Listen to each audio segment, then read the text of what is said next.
patys esam saulė, mes patys esam saulė. 62 poezijos pavasario išvakarėse Vilniuje pasirodė iš Anykščių kilusios lietuvių poetės ir vertėjos Indrė Larsen nauja eilėraščių knyga Indo degimas. Jau daugelį metų Norvegijoje gyvenanti autorė savo knygą pristatė Švedasų ir Anykščių bibliotekose, Telšiuose, Degaičiuose, Vilniuje bei kituose Lietuvos miestuose. Labadiena. Nežinau, kiek aš turėčiau čia prisistatyti. Esu iš Anykščių. Vakar ten skaitėme savo poeziją su kolegomis.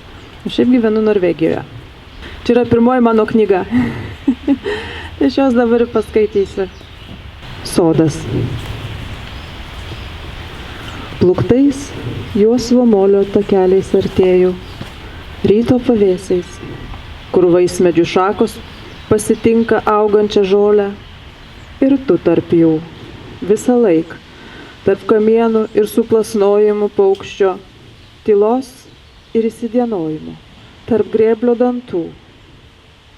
Nešioji vienadienės muselės savo šviesoj, besvorės, tarsi snigtų, aukštyn, žemyn.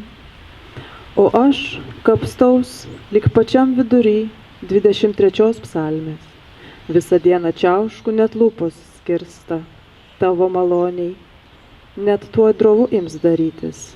O kai bus nuostabu drauge nueiti, ir laukdama nakties godoju.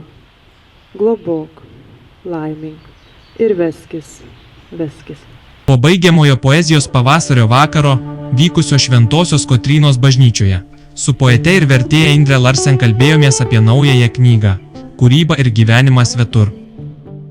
Tai yra mano antrasis poezijos pavasaris ir jisai, manau, lygiai toks pat ypatingas viena vertus, o antra vertus šiemet aš išleidau savo pirmąją knygą ir tai man yra labai svarbu. Man taip pat labai svarbu yra geografiškai priartėti prie šitos literatūrinės aplinkos, susipažinti su poetais, su tiesiog savo literatūros bičiuliais ir parodyti savo knygą ir pasidžiaugti kitų poeziją. Tai man yra poezijos šventė. Indo degimas – lėtas, gilus ir sakralus poezijos rinkinys, kuriame Indrė Larsen kuria ne pavienius eilėraščius, o vientisą dvasinę kelionę. Tai tekstų erdvė, kurioje lyrinis subjektas nuolat juda tarp kūniško nuovargio ir metafizinio ilgesio, tarp miesto triukšmo ir vidinės šventovės. Turiu tai savo rankose kaip pirmą ir tamkart vienintelę knygą. Indo degimas tai labiau galbūt su širdim. Pirminis jos pavadinimas buvo nes širdis. Indas tai yra mūsų širdis, kuri turi būti išbandyta, kurios tikėjimas turi būti išbandytas ir ugnimi. Ir visi eilėraščiai praktiškai yra apie tai. Šiandien Indrė Larsen gyvena nedidelėme Norvegijos miestelyje. Ji verčia norvegų poetų kūrybą, džiaugiasi naujuoju eilėraščių rinkiniu ir dažnai pasiilgsta gimtosios Lietuvos. Pasiilgstu Lietuvos.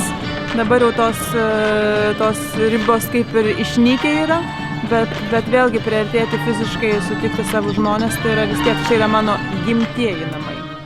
Dar paauglystėje Anykščiuose Indrė Larsen dalyvavo jaunųjų filologų konkursuose. 1993 metais jos romanas Metamorfozė pelnė pirmąją M. Katiliškio premiją. Ateityje autorė norėtų išmėginti jėgas poetinės prozos srityje. Paskui buvo svajonė parašyti storą knygą. Tai aš tų knygų esu prirašius nemažai ir paskui mano pirmoji lietuvių kalbos mokytoja jau po pradinių klasių leido man sužinoti, jog tai yra romanai. Tos storos mano knygos. Tai man, aišku, aš tada jau supratau, tuomet jau supratau, kad turiu gebėjimą. Ir toji knyga jau paskutinysis romanas buvo apdovanoti Mariaus Katiliškio premiją už gyvą, spalvingą kalbą.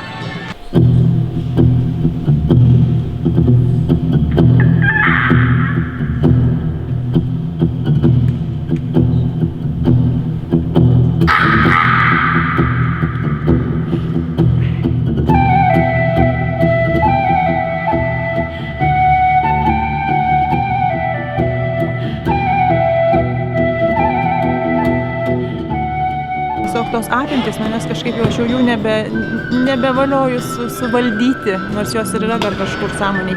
Bet aš manau, kad tai būtų eilėraščiai proza. Manau, kad man jie labai lengvai atsirastų. Poetės Indrės Larsen knygą Indo degimas galima įsigyti Vilniaus knygynuose. Akademinė knyga. Knygynas Eureka. Knygynas Mintvinetu. Arba užsisakyti per internetą.